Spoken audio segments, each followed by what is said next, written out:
What's up, geeks and gamers? It's Jeremy coming to you with another video, and today I'm not going to do a lot of talking today. Today I am going to allow Kathleen Kennedy in her own words and George Lucas in his own words to show you how she completely betrayed him and his trust, and in return betrayed the Star Wars fans and our trust. Now, maybe some of you hated her from the beginning. I cannot claim that.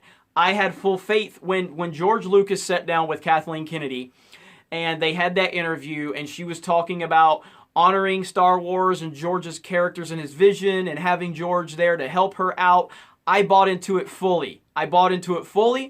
And Kathleen Kennedy had a lot of positive words spoken about her from Steven Spielberg and Bob Iger and obviously George Lucas. So I had faith in Kathleen Kennedy. I truly did. I know a lot of you have found me because I'm the biggest Kathleen Kennedy hater known, but that's fine. But that's because she earned that hate. She did it. Unlike all the characters she created and they want us to love them, but they don't earn it, she earned her hate. So she's a classic wrestling heel. She was a face. She told us what we wanted to hear. She smiled right into George's face. She told him everything that she said it all right. Everything she said was right. And then boom, boom, boom. And I'm going to show you some interviews.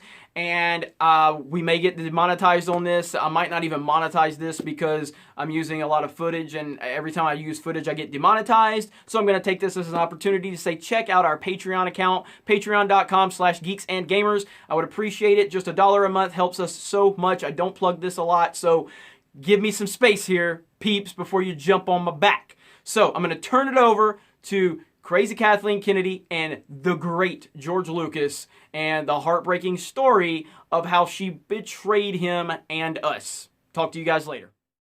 Obviously, I've been talking about retiring for several years now. I wanted to get into sort of another stage of life where I'm not in the film business anymore and I don't have to run a corporation. And it occurred to me one day that the perfect person to take over the company was Kathy. It's just such a perfect fit. And speaking of, we have other big news. Well, I always said I wasn't going to do any more, and that's true, because I'm not going to do any more. But that doesn't mean I'm unwilling to turn it over to Kathy to do more. Mm-hmm. I have story treatments of 7, 8, and 9, and a bunch of other movies, and obviously we have hundreds of books and comics and everything you could possibly imagine. So, you know, I sort of moved that treasure trove of stories and various things to Kathy, and I have complete confidence that she's going to take them and make great movies. We are absolutely going to make Star Wars movies, and we're in the midst of the really fun part of the process, which is we're sitting down with a couple of writers and we're starting to discuss ideas and we're starting to talk about what those stories might be. I'm doing this so that the films will have a longer life, and so that more fans and people can enjoy them into the future. It's a very big universe I've created, and there's a lot of stories that are sitting in there. The main thing is to protect these characters, make sure that they still continue to live in the way that you created them, and that the universe of Star Wars continues to grow. Hopefully it'll be an inspiring package of entertainment that it has always been well into the future.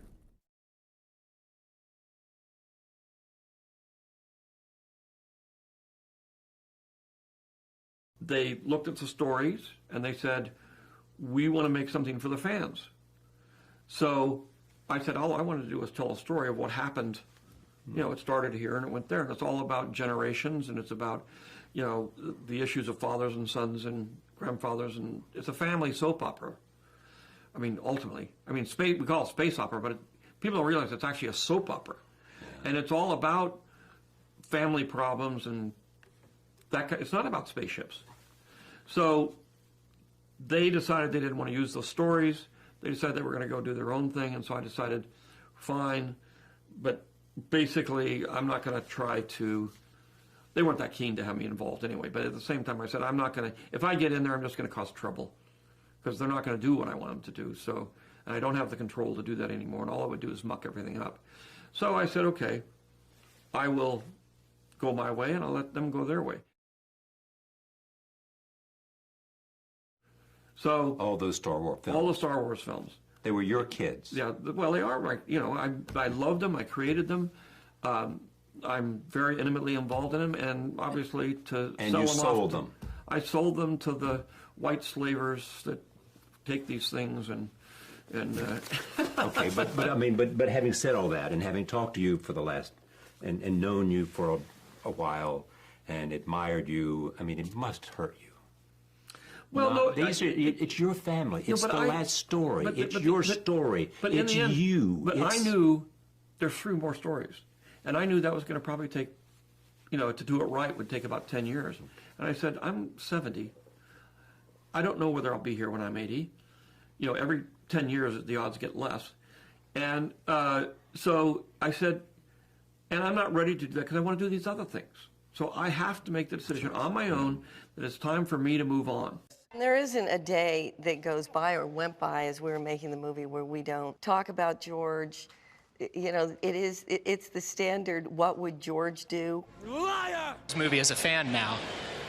Are you looking forward to watching a Han Solo movie as a fan? Not really.